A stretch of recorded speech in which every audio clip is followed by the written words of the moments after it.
8ನೇ ತರಗತಿಯ 2ನೇ ಭಾಗ ಭಾಗ 2 ಆ 2ನೇ ಭಾಗದಲ್ಲಿರುವಂತಹ ಗದ್ಯ ಯಾವುದಪ್ಪ ಅಂತ ಹೇಳಿದ್ರೆ ತಲಕಾಡಿನ ವೈಭವ.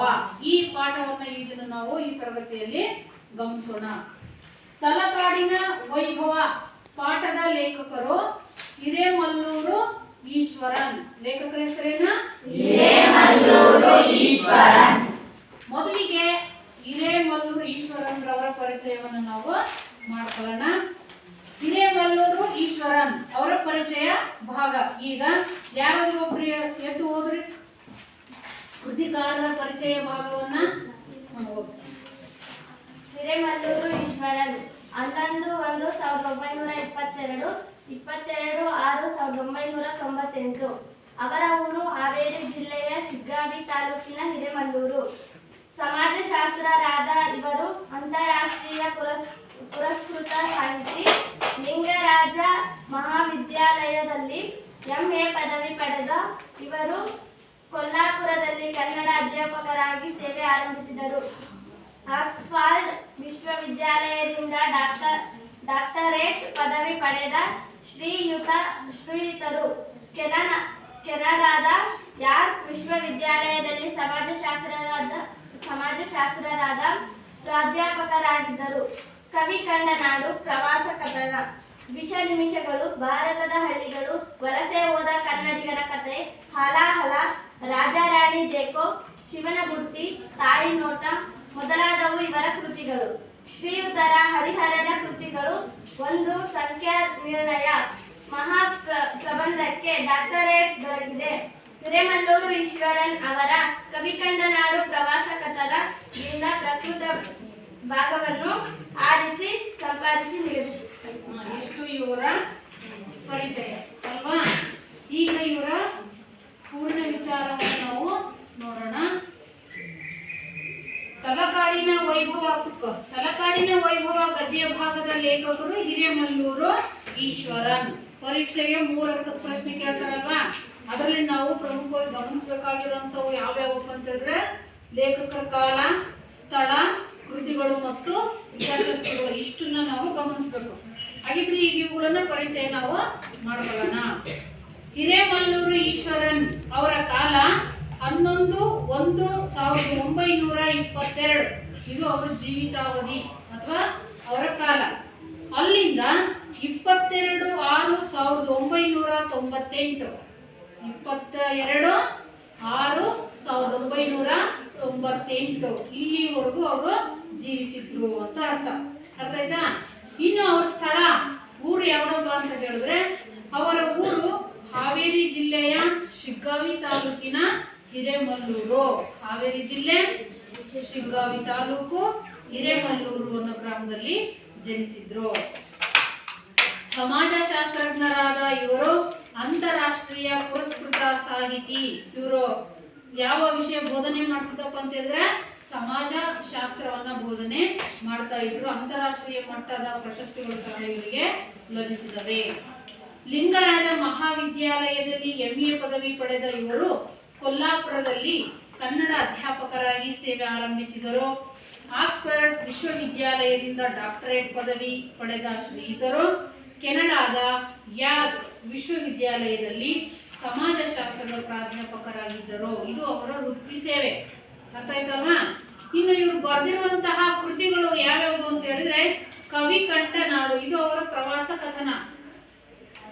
ಏನದು? ಪ್ರವಾಸ ಕಥನ. ಯಾವುದು ಅವರ ಪ್ರವಾಸ ಕಥನ? ಕವಿ ಕಂಠ ನಾಡು. ಒಂದು ಪ್ರವಾಸ ಕಥನ. ನೆನ್ಪಿಟ್ಕೋಬೇಕು ಅವ್ರ ಕೃತಿಯನ್ನ. ಇದು ಅವ್ರದ್ದು. ಯಾಕಂತ ಹೇಳಿದ್ರೆ ತಲಕಾಡಿನ ವೈಭವ ಒಂದು ಪ್ರವಾಸ ಕಥನ. ಯಾವ ಭಾಗದಿಂದ ಆಯ್ಕೆ ಮಾಡ್ಕೊಂಡಿರೋದಪ್ಪ ಅಂತ ಹೇಳಿದ್ರೆ ಹಿರೇಮಲ್ಲೂರು ಈಶ್ವರನ್ ಬರೆದಿರುವಂತಹ ಕವಿ ಕಂಡ ನಾಡು ಅನ್ನೋ ಪ್ರವಾಸ ಕಥನದಿಂದ ಈ ಭಾಗವನ್ನು ಆಯ್ಕೆ ಮಾಡ್ಕೊಂಡಿರೋದು. ಹಾಗಾಗಿ ಕೃತಿಗಳು ಅಂತ ಹೆಸರು ಬರೆಯುವಾಗ ಕವಿ ಕಂಡ ನಾಡು ಕೃತಿಯನ್ನು ಬರೆಯೋದು ಸೂಕ್ತ ಅಲ್ವಾ? ಹೀಗೆ ಕವಿ ಕಂಡ ನಾಡು, ವಿಷ ನಿಮಿಷಗಳು, ಭಾರತದ ಹಳ್ಳಿಗಳು, ವಲಸೆ ಹೋದ ಕನ್ನಡಿಗನ ಕತೆ, ಹಲಾಹಲ, ರಾಜಾರಾಣಿ ದೇಕೋ, ಶಿವನ ಬುಟ್ಟಿ, ತಾಯಿ ನೋಟ ಮುಂತಾದವು ಇವರ ಕೃತಿಗಳು. ಇಷ್ಟು ಇವರು ಬರೆದಿರುವಂತಹ ಕೃತಿಗಳು. ಪರಿಚಯದಲ್ಲಿ ಒಂದು 3 ರಿಂದ 4 ಕೃತಿ ಕೃತಿಗಳನ್ನಾದ್ರೂ ನೀವು ನೆನ್ಪಿಟ್ಕೊಂಡು ಹೆಸರಿಸ್ಬೇಕು. ಕಾಲ, ಸ್ಥಳ, ಕೃತಿಗಳು. ಇನ್ನು ಯಾವ್ದಾದ್ರು ಅವರಿಗೆ ಪ್ರಶಸ್ತಿಗಳಿದ್ರೆ ಪ್ರಶಸ್ತಿಗಳನ್ನು ಸಹ ಏನ್ ಮಾಡ್ಬೇಕು, ನೀವು ಬರಬೇಕಾಗುತ್ತೆ. ಶ್ರೀಧರ ಹರಿಹರನ ಕೃತಿಗಳು ಒಂದು ಸಂಖ್ಯಾ ನಿರ್ಣಯ ಮಹಾಪ್ರಬಂಧಕ್ಕೆ ಯಾವ ಪದವಿ ಲಭಿಸಿದೆ? ಡಾಕ್ಟರೇಟ್ ಪದವಿ ದೊರಕಿದೆ. ಇಷ್ಟು ಹಿರೇಮಲ್ಲೂರು ಈಶ್ವರನ್ ರವರ ಪರಿಚಯ ಭಾಗ. ಹಿರೇಮಲ್ಲೂರು ಈಶ್ವರನ್ ಅವರ ಕವಿ ಕಂಡ ನಾಡು ಪ್ರವಾಸ ಕಥನದಿಂದ ಈ ಪ್ರಕೃತ ಭಾಗವನ್ನ ಆರಿಸಿ ಸಂಪಾದಿಸಿ ನಿಗದಿಪಡಿಸಿದೆ. ಹಾಗಾದ್ರೆ ಈ ಗದ್ಯ ಭಾಗದ ಆಕರ ಗ್ರಂಥ ಯಾವುದು? ಕವಿ ಕಂಡ ನಾಡು ಪ್ರವಾಸ ಕಥನ. ಇಷ್ಟು ಲೇಖಕರ ಪರಿಚಯ. ಈಗ ಹಿರೇಮಲ್ಲೂರು ಈಶ್ವರನ್ ರವರ ಒಂದು ಭಾವಚಿತ್ರ ನಿಮ್ಮ ಪುಸ್ತಕದಲ್ಲೂ ಸಹ ಇದೆ ಎನ್ನುವಂಥದ್ದು. ಹಿರೇಮಲ್ಲೂರು ಈಶ್ವರನ್ ರವರು ಅಲ್ವಾ? ಇದು ಇವ್ರು ಬರ್ದಿರೋಂಥ ತಲಕಾಡಿನ ವೈಭವ ಒಂದು ಪ್ರವಾಸ ಕಥನ. ಅರ್ಥ ಆಯ್ತಾ? ಹಾಗಿದ್ರೆ ಏನು ಪ್ರವಾಸ ಕಥನ ಅಂತಂದ್ರೆ ಏನು? ನಿಮಗೆ ತಿಳಿದಿರೋ ಮಟ್ಟಿಗೆ ಉತ್ತರವನ್ನ ಕೊಡ್ರಿ. ಪ್ರವಾಸ ಕಥನ ಅಂತಂದ್ರೆ ಏನಿರ್ಬೋದು? ಎಲ್ಲಿಗಾದ್ರೂ ಪ್ರಯಾಣ ಮಾಡಿದಾಗ ಬರೆಯೋದು. ಏನು ಬರೆಯೋದು? ಅಲ್ಲಿ ಏನೇನ್ ನಡೀತಾ ಇತ್ತು ಅದನ್ನ ಬರೆಯೋದಾ? ಆಮೇಲೆ ಪ್ರವಾಸ ಕಥನ ಅಂದ್ರೆ ಪ್ರವಾಸಕ್ಕೆ ಹೋದಂತ ಸಂದರ್ಭದಲ್ಲಿ ನಮಗೆ ಏನೆಲ್ಲ ಅನುಭವಕ್ಕೆ ಬಂದ್ವು ಅದನ್ನ ಏನ್ ಮಾಡೋದು? ದಾಖಲಿಸೋದು. ಅದನ್ನ ಏನಂತ ಕರಿತೀವಿ? ಪ್ರವಾಸ ಕಥನ ಅಂತ ಕರಿತೀವಿ. ಹೆಂಗ್ ಬರಿಬೇಕು ಅಂತ ಹೇಳಿದ್ರೆ ಮನಸೋ ಇಚ್ಛೆ ಬರೆಯೋದಲ್ಲ, ಅದು ಒಂದು ಕಲೆ ಅಲ್ವಾ? ಅದನ್ನ ಏನ್ ಮಾಡ್ಬೇಕಪ್ಪ ಅಂತ ಹೇಳಿದ್ರೆ ಹಂತ ಹಂತವಾಗಿ ಕಣ್ಣಿಗೆ ಕಟ್ಟೋ ರೀತಿಯಲ್ಲಿ ಇರಬೇಕು. ಅದನ್ನ ಓದಿದ್ರೆ ನಿಜವಾಗೂ ನಾವೇ ಆ ಸ್ಥಳದಲ್ಲಿ ಓಡಾಡ್ತಿದೀವೋ ಏನೋ ಅನಿಸ್ಬೇಕು. ಆ ರೀತಿ ಬರೆಯೋದು ಸಹ ಒಂದು ಕಲೆ. ಆಯ್ತಾ? ಅಂತ ಒಂದು ಪ್ರವಾಸ ಕಥನ ಭಾಗವನ್ನು ನಾವು ಇದನ್ನ ಗಮನಿಸೋಣ. ಲೇಖಕರು ಯಾರು? ಹಿರೇಮಲ್ಲೂರು ಈಶ್ವರನ್ ಅವರು. ಅರ್ಥ ಆಯ್ತಾ? ಈಗ ಟಿಪ್ಪಣಿಗಳಿದಾವೆ. ಒಂದೆರಡು ಪಠ್ಯಾಧಾರ ಟಿಪ್ಪಣಿಗಳಿದಾವೆ. ಯಾವುದು ಅಂತ ಹೇಳಿದ್ರೆ ಮೃಗಜಲ ಮತ್ತು ಯುರೇಕಾ ಅಂತ ಎರಡು ಟಿಪ್ಪಣಿಗಳಿದಾವೆ. ಅವುಗಳ ಬಗ್ಗೆ ಸ್ವಲ್ಪ ಗಮನಿಸೋಣ. ಒಂದು ಯಾವುದು? ಮೃಗ ಜಲ ಅಂತೇಳಿ. ಇನ್ನೊಂದು ಯಾವುದು? ಯುರೇಕಾ ಅಂತ ಇದೆ ಅಲ್ವಾ?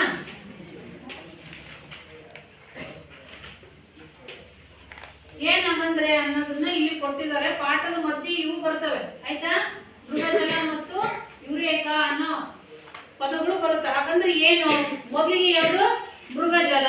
ಮೃಗಜಲದಂತೆ ಮಾಯವಾಯಿತು ಅಂತ ಒಂದು ಪದ ಬರುತ್ತಿದೆ. ಆಯ್ತಾ? ಏನಾಗಂದ್ರೆ ವಿಶಾಲ ಮರುಭೂಮಿಯಲ್ಲಿ ಸಮತಟ್ಟಾದ ಬಟ್ಟ ಬಯಲಿನಲ್ಲಿ ನೀರಿಲ್ಲದಿದ್ದರೂ ಬಿಸಿಲಿನ ಝಳದಿಂದಾಗಿ ದೂರದಿಂದ ನೋಡುವಾಗ ನೀರಿದ್ದಂತೆ ಭಾಸವಾಗುವುದು. ಇದನ್ನು ಕಂಡು ಬಿಸಿಲಿನ ಝಳಕ್ಕೆ ಕಂಗಾಲಾಗಿ ಬಾಯಾರಿದ ಪ್ರಾಣಿಗಳು ಅಥವಾ ಮೃಗಗಳು ನೀರು ಸಿಕ್ಕಿತೆಂದು ಸಂತೋಷದಿಂದ ಬಂದಾಗ ನಿರಾಶೆಗೆ ಒಳಗಾಗುತ್ತವೆ. ಮತ್ತೆ ಮುಂದೆ ನೋಡುತ್ತವೆ. ಆಗ ಅನತಿ ದೂರದಲ್ಲಿ ನೀರಿದ್ದಂತೆ ಕಂಡು ಓಡುತ್ತವೆ. ಅಲ್ಲಿಯೂ ನೀರು ಕಾಣದೆ ನಿರಾಶೆಗೊಳ್ಳುತ್ತವೆ. ಹೀಗೆ ನೀರಿಲ್ಲದ ಜಾಗದಲ್ಲಿ ನೀರಿದ್ದಂತೆ ಭಾಸವಾಗುವುದೇ ಮೃಗಜಲ. ಅರ್ಥ ಆಯ್ತಾ? ಸ್ವಲ್ಪನಾದ್ರೂ ಇಲ್ಲ, ವಿವರಿಸ್ತಾ ಹೋದಾಗ ಅರ್ಥ ಆಗುತ್ತೆ. ವಿಶಾಲ ಮರುಭೂಮಿಯಲ್ಲಿ, ಮರುಭೂಮಿ ಅಂದ್ರೆ ಬರೀ ಮರಳಿರುವಂತ ಸ್ಥಳ, ಆ ವಿಶಾಲವಾದಂತಹ ಮರುಭೂಮಿಯಲ್ಲಿ ಸಮತಟ್ಟಾದ ಬಟ್ಟ ಬಯಲಿನಲ್ಲಿ, ವಿಶಾಲವಾಗಿರುವಂತಹ ಸಮತಟ್ಟಾಗಿರುವಂತಹ ಆ ಬಯಲಿನಲ್ಲಿ ಬಿಸಿಲು ಹೆಚ್ಚಾಗಿರ್ಬೇಕು, ಮರಳು ಭೂಮಿ ಆಗಿರ್ಬೇಕು, ಅದು ಮರುಭೂಮಿ ಆಗಿರ್ಬೇಕು.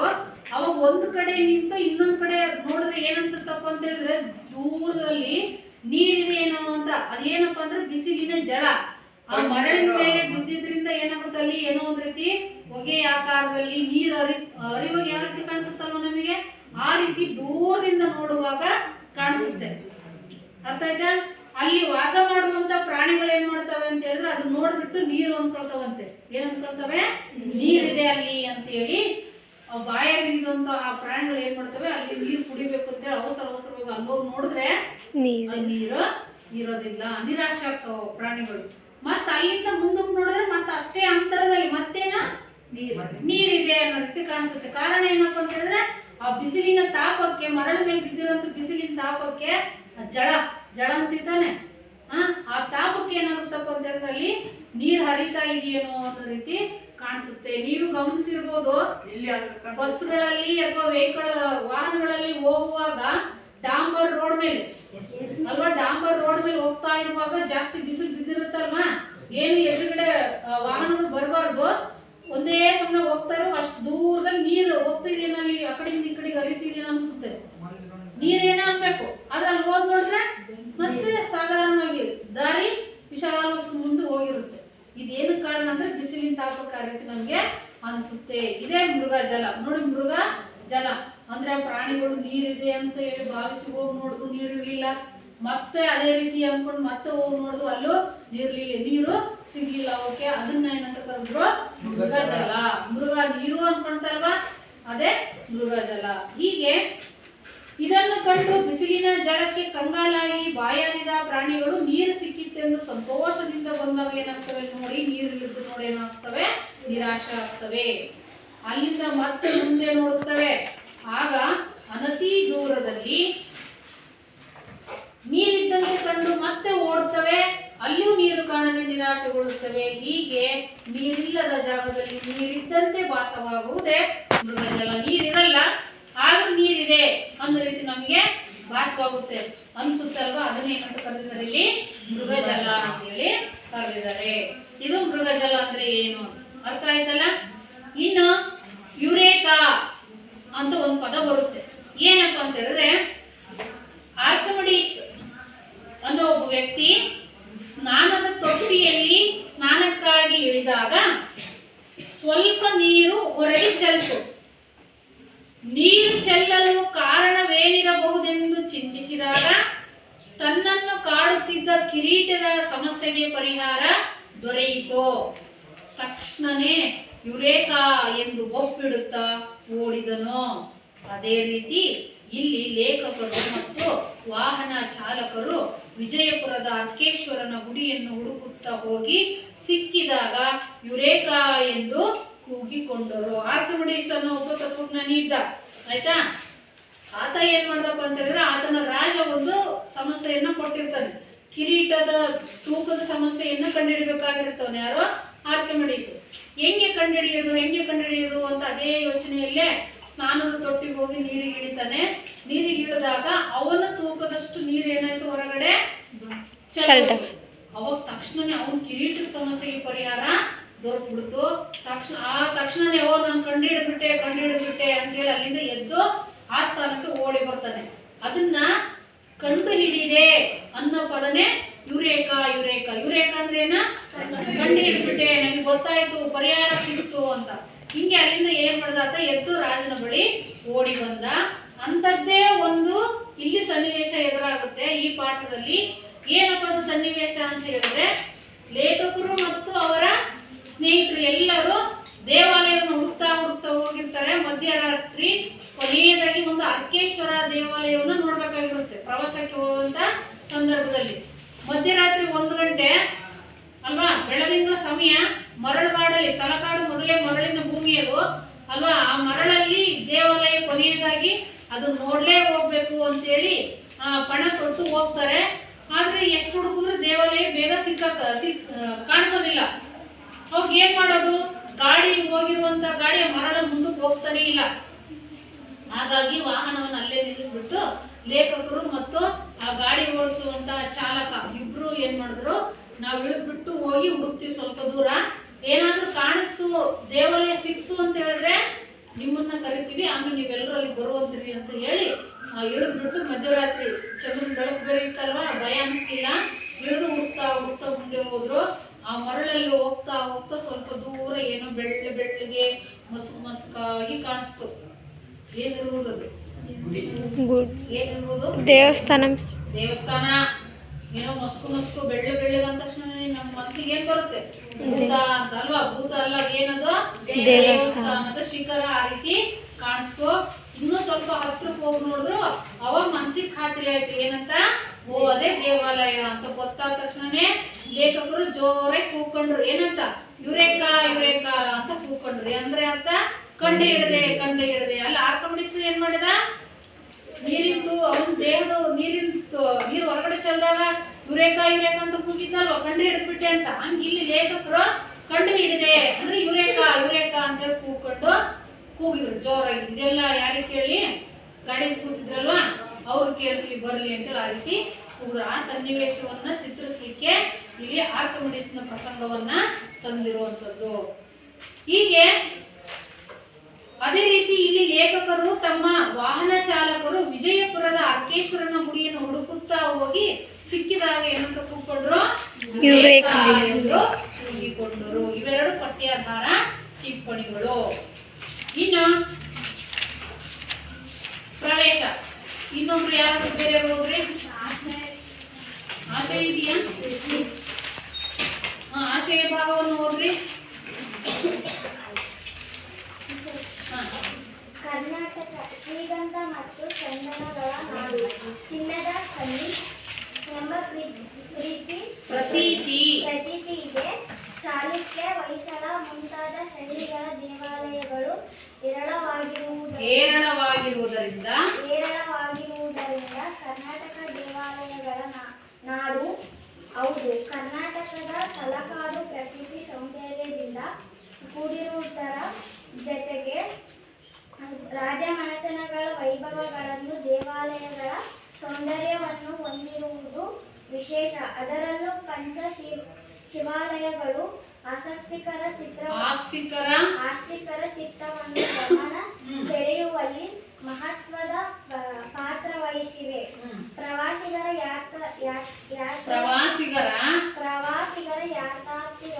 ಯಾತ್ರಾರ್ಥಿಗಳ ವಾಸ್ತು ತಜ್ಞರ ಕೇಂದ್ರ ಬಿಂದು ತಲಕಾಡಿನ ಚಿತ್ರಣವನ್ನು ಈ ಗದ್ಯ ಭಾಗ ಒಳಗೊಂಡಿದೆ.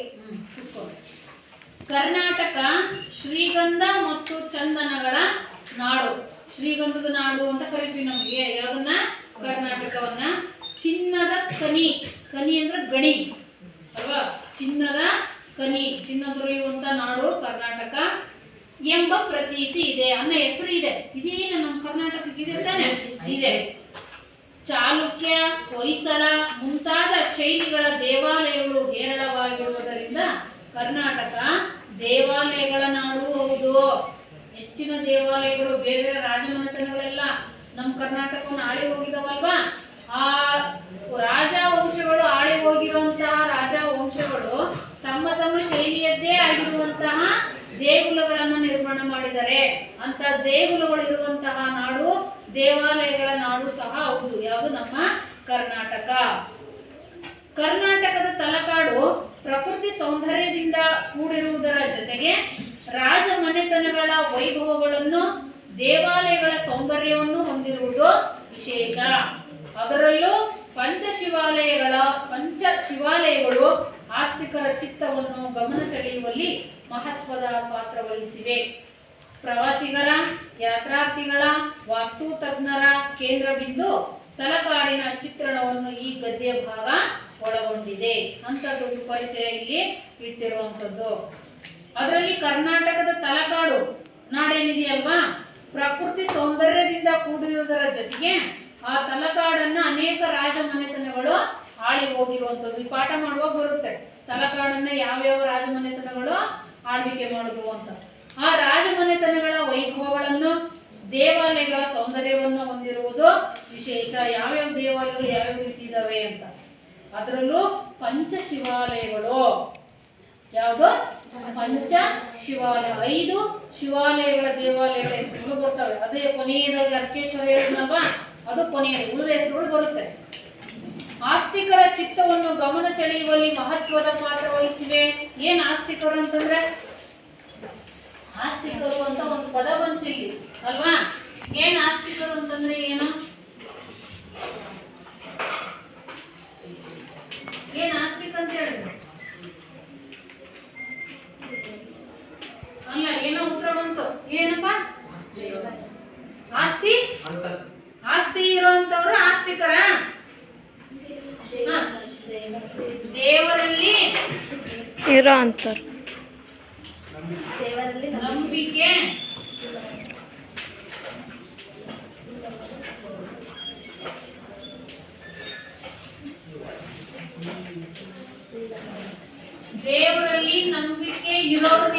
ಕರಿತೀವಿ? ಆಸ್ತಿಕರು ಅಂತ ಕರಿತೀವಿ. ದೇವರಲ್ಲಿ ನಂಬಿಕೆ ಇಲ್ಲದವ್ರನ್ನ ಏನಂತ ಕರಿತೀವಿ? ಯಾರಿಗೆ ದೇವರಲ್ಲಿ ನಂಬಿಕೆ ಇರಲ್ಲ ಅವ್ರನ್ನ ಏನಂತ ಕರಿತೀವಿ? ಏನಂತ ಕರಿತೀವಿ? ನಾಸ್ತಿಕರು. ಆಸ್ತಿಕರು ನಾಸ್ತಿಕರು ಅಂತ ಕರಿತೀವಿ. ಅರ್ಥ ಆಯ್ತಾ? ಕೆಲವರು ದೇವರ ಮೇಲೆ ನಂಬಿಕೆ ಇರುತ್ತೆ, ಇಲ್ಲಿ ಕೆಲವರಿಗೆ ದೇವರ ಮೇಲೆ ನಂಬಿಕೆ ಇರೋದಿಲ್ಲ. ಕೆಲವರು ನಂಬ್ತಾರೆ, ಕೆಲವರು ನಂಬಲ್ಲ ಅಲ್ವಾ? ಅದು ಅವರವರ ಮನ ಇಚ್ಛೆ. ಇಲ್ಲಿ ಆಸ್ತಿಕರ ಚಿತ್ತವನ್ನು ಗಮನ ಸೆಳೆಯುವಲ್ಲಿ ಮಹತ್ವದ ಪಾತ್ರ ವಹಿಸಿವೆ. ಮತ್ತೆ ದೇವಾಲಯಗಳಿಗೆ ಹೋಗೋರು ಯಾರು? ನಾಸ್ತಿಕರೇ. ನಾಸ್ತಿಕರು ಹೋಗೋದಕ್ಕೆ ಸಾಧ್ಯ ಇಲ್ಲ ಅಲ್ವಾ? ಯಾಕಂದ್ರೆ ಅವರು ದೇವರಲ್ಲಿ ನಂಬಿಕೆ ಇರೋದಿಲ್ಲ. ಹೀಗೆ ಪ್ರವಾಸಿಗರ, ಯಾತ್ರಾರ್ಥಿಗಳ, ವಾಸ್ತುತಜ್ಞರ ಕೇಂದ್ರ ಬಿಂದು ತಲಕಾಡಿನ ಚಿತ್ರಣವನ್ನು ಈ ಗದ್ಯ ಭಾಗ ಒಳಗೊಂಡಿದೆ. ಅದನ್ನ ತಿಳಿಸೋದೇ ಈ ಗದ್ಯ ಭಾಗದ ಆಶಯ ಭಾವ. ಪ್ರವೇಶ ಹೋದ್ರಿ ಪ್ರವೇಶ ಭಾಗವನ್ನ.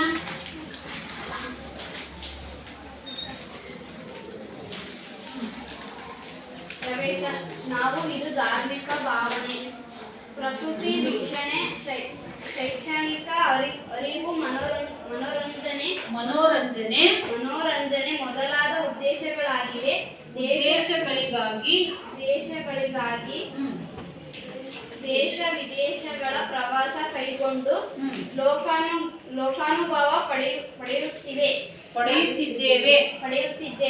ತಾವು ಪಡೆದ ಅನುಭವಗಳನ್ನು ಬರೆದು ಕಥಾರೂಪದಲ್ಲಿ ಪ್ರಕಟಿಸಿ ಇತರರಿಗೂ ಮಾರ್ಗದರ್ಶನವಾಗುವಂತೆ ಮಾಡುವ ಕಾರ್ಯವನ್ನು ಕೆಲ ಸಾಹಿತಿಗಳು ಕವಿಗಳು ಮಾಡುತ್ತಾ ಬಂದಿದ್ದು ಇಂದು ಕನ್ನಡದ ಸಾಹಿತ್ಯ ಚರಿತ್ರೆಯಲ್ಲಿ ಪ್ರವಾಸ ಕಥನವು ಒಂದು ಸಾಹಿತ್ಯ ಪ್ರಕಾರವಾಗಿ ಬೆಳೆದಿದೆ.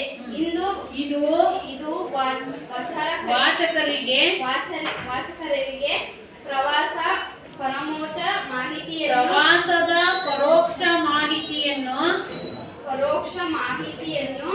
ದಟ್ಟವಾಗಿ ಕಟ್ಟಿಕೊಡುತ್ತದೆ. ಇಂದು ಧಾರ್ಮಿಕ ಭಾವನೆ, ಪ್ರಕೃತಿ ವೀಕ್ಷಣೆ, ಶೈಕ್ಷಣಿಕ ಅರಿವು, ಮನೋರಂಜನೆ ಮೊದಲಾದ ಉದ್ದೇಶಗಳಿಗಾಗಿ ದೇಶ ವಿದೇಶಗಳ ಪ್ರವಾಸ ಕೈಗೊಂಡು ಲೋಕಾನುಭವ ಪಡೆಯುತ್ತಿದ್ದೇವೆ. ಹೋಗ್ತಿರ್ಲಿಲ್ಲ ನಾವು ಪ್ರವಾಸಕ್ಕೆ, ಅದು ಯಾವ ಕಾರಣಕ್ಕಾದ್ರೂ ಆಗಿರ್ಬೋದು, ಸ್ವತಃ ಯಾವುದೇ ಕೆಲಸದ ಮೇಲೆ ಆಗಿರ್ಬೋದು, ಅದು ಪ್ರವಾಸಕ್ಕಾಗಿನೇ ಅಂತನಾದ್ರೂ ಇರ್ಬೋದು. ಒಟ್ಟಾರೆ ಯಾವುದೋ ಒಂದು ಕಾರಣಕ್ಕಾಗಿ ಏನ್ ಮಾಡ್ತೀವಿ ನಾವು ಪ್ರವಾಸವನ್ನ ಕೈಗೊಳ್ತೀವಿ. ಈಗ ಯಾರನ್ನಾದ್ರೂ ಕರಿತೀವಿ, ನೀವೆಲ್ಲ ಪ್ರೈಮರಿಲಿ ಹೋಗಿದ್ದಾನೆ ಪ್ರವಾಸನ, ಅದನ್ನ ಹಂಚ್ಕೋಬೇಕು. ಈಗ ಆಯ್ತಾ? ನಿಮ್ಮ 5, 6, 7ನೇ ತರಗತಿಯಲ್ಲಿ ಹೋಗಿರ್ತೀವಿ ಸಾಮಾನ್ಯವಾಗಿ ಅಲ್ವಾ? ಎಲ್ಲಿ ಹೋಗಿದ್ರಿ ಏನು ಅನ್ನೋದನ್ನ ಇಲ್ಲಿ ಹಂಚ್ಕೋಬೇಕು. ನೋಡಿ ಯಾರು ಚೆನ್ನಾಗಿ ಹಂಚ್ಕೊಳ್ತಿರೋದು, ಆಗ್ಬೋದಾ? ಹೀಗೆ ಯಾವುದೋ ಒಂದು ಕಾರಣಕ್ಕೆ ಏನ್ ಮಾಡಿರ್ತೀವಿ ನಾವು ಪ್ರವಾಸ ಹೋಗಿರ್ತೀವಿ. ಹೀಗೆ ಪ್ರವಾಸ ಹೋಗಿ ತಾವು ಪಡೆದ ಅನುಭವಗಳನ್ನ ಬರೆದು ಕಥಾರೂಪದಲ್ಲಿ ಪ್ರಕಟಿಸಿ ಇತರರಿಗೂ ಮಾರ್ಗದರ್ಶನವಾಗುವಂತೆ ಮಾಡುವ ಕಾರ್ಯವನ್ನು ಕೆಲವು ಸಾಹಿತಿಗಳು, ಕವಿಗಳು ಮಾಡುತ್ತಾ ಬಂದಿದ್ದು, ಕೆಲವರು ಏನ್ ಮಾಡಿದ್ದಾರೆ, ಬರೆದು ಕಥೆಯ ರೂಪದಲ್ಲಿ ಬರೆದಿಟ್ಬಿಡಿದಾರೆ. ಹೆಂಗಪ್ಪ ಅಂತ ಹೇಳಿದ್ರೆ ಅದನ್ನ ಓದಿದ್ರೆ ನಿಜವಾಗೂ ಕಣ್ಣಿಗೆ ಕಟ್ಟೋ ರೀತಿ, ನಾವು ಆ ಜಾಗದಲ್ಲಿ ಸ್ಥಳದಲ್ಲಿನೇ ಓಡಾಡ್ತಿದೀವೋ ಏನೋ ಅನ್ನೋ ರೀತಿ ಬರೆದು ದಾಖಲಿಸಿದ್ದಾರೆ. ಇಂದು ಕನ್ನಡ ಸಾಹಿತ್ಯ ಚರಿತ್ರೆಯಲ್ಲಿ ಪ್ರವಾಸ ಕಥನವು ಒಂದು ಸಾಹಿತ್ಯ ಪ್ರಕಾರವಾಗಿಯೇ ಬೆಳೆದು ಬಂದ್ಬಿಟ್ಟಿದೆ. ಇದು ವಾಚಕರಿಗೆ ಪ್ರವಾಸದ ಪರೋಕ್ಷ ಮಾಹಿತಿಯನ್ನು ದಟ್ಟವಾಗಿ ಕಟ್ಟಿಕೊಡುತ್ತವೆ. ಈ ಪ್ರವಾಸ ಸಾಹಿತ್ಯವನ್ನು 3 ಭಾಗ ನೋಡ್ತೀವಿ ನಾವು. ಪ್ರವಾಸ ಸಾಹಿತ್ಯವನ್ನ 3 ಭಾಗದಲ್ಲಿ ನೋಡ್ತೀವಿ. 1 ಸ್ಥಳೀಯ ಪ್ರವಾಸ, 2 ದೇಶಿ ಪ್ರವಾಸ. ಪ್ರಶ್ನೆ ಕೇಳ್ತೀನಿ ಇವಾಗ. ಸ್ಥಳೀಯ ಪ್ರವಾಸ, ದೇಶಿ ಪ್ರವಾಸ ಮತ್ತು ವಿದೇಶಿ ಪ್ರವಾಸ. ಪ್ರವಾಸ ಸಾಹಿತ್ಯವನ್ನು ಎಷ್ಟು ಭಾಗ ಮಾಡಿದೀವಿ? 3 ಭಾಗ ಮಾಡಿದೀವಿ. 1 ಸ್ಥಳೀಯ ಪ್ರವಾಸ,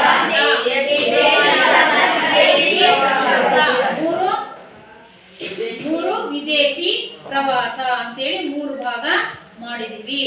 ಅರ್ಥ ಆಯ್ತಾ? ಸ್ಥಳೀಯ ಪ್ರವಾಸ ಅಂತ ಹೇಳಿದ್ರೆ ಕರ್ನಾಟಕದ ಒಳಗೆ ಅಲ್ವಾ, ನಮ್ಮ ಸುತ್ತಮುತ್ತ ಇರುವಂತ ಸ್ಥಳಗಳಿಗೆ ಪ್ರವಾಸ ಹೋದ್ರೆ ಅದನ್ನೇನಂತ ಕರಿತೀವಿ? ಸ್ಥಳೀಯ ಪ್ರವಾಸ ಅಂತ ಕರಿತೀವಿ. ಅರ್ಥ ಆಯ್ತಾ? ಇನ್ನು ದೇಶಿ ಪ್ರವಾಸ ಅಂತಂದ್ರೆ ನಮ್ಮ ದೇಶದ ಒಳಗೆ, ಕರ್ನಾಟಕದಿಂದ ಆಚೆಗೆ, ನಮ್ಮ ದೇಶದ ಒಳಗೆ. ಅರ್ಥ ಆಯ್ತಾ? ಪ್ರವಾಸವನ್ನ ಕೈಗೊಂಡ್ರೆ ಅದನ್ನ ಏನಂತ ಕರಿತೀವಿ? ದೇಶಿ ಪ್ರವಾಸ ಅಂತ ಕರಿತೀವಿ. ಅರ್ಥ ಆಯ್ತಾ? ಇನ್ನು ಮೂರನೇದು ಯಾವುದು? ವಿದೇಶಿ ಪ್ರವಾಸ.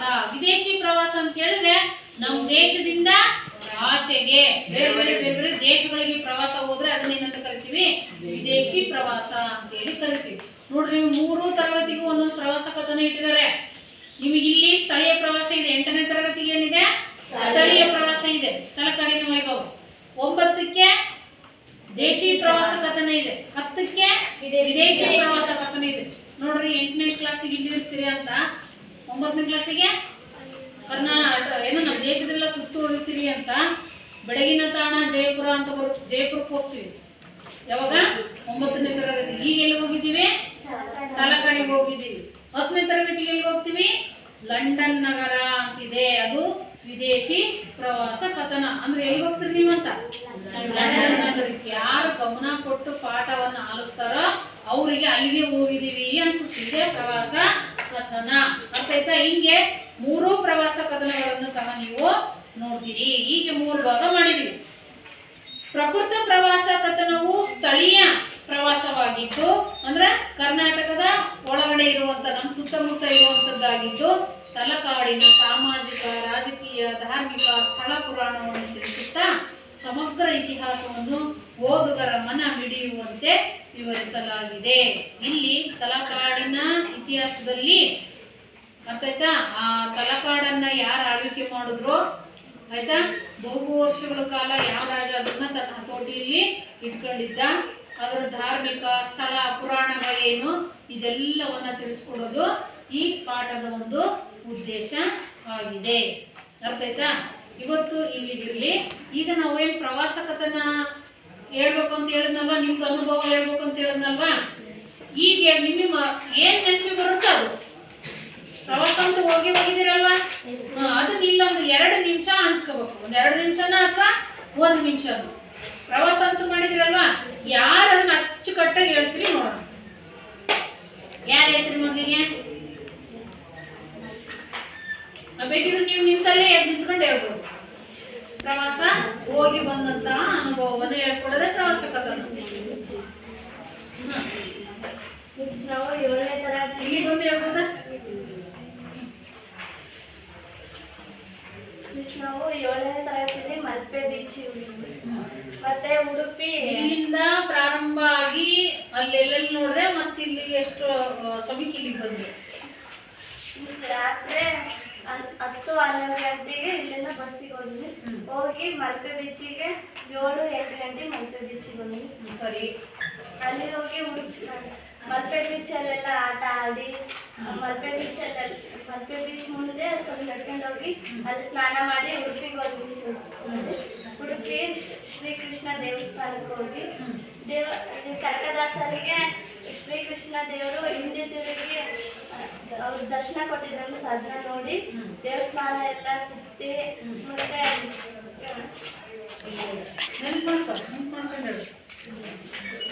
ಮುಂದೆ ಅದು ಆದ್ಮೇಲೆ ಅಷ್ಟೊತ್ತಿಗೆ ನಾವು ಬರೋಷ್ಟೊತ್ತಿಗೆ ಅಡುಗೆ ಮಾಡ್ಬಿಟ್ಟು ಕಳಿಸ್ತೀವಿ. ನಾವು ಅಡುಗೆ ಮಾಡಿದ್ರೆ ಚಿತ್ರಾನ್ನ ಊಟ ಮಾಡಿ ಮತ್ತೆ ಅಲ್ಲಿಂದ ಹೋಗಿ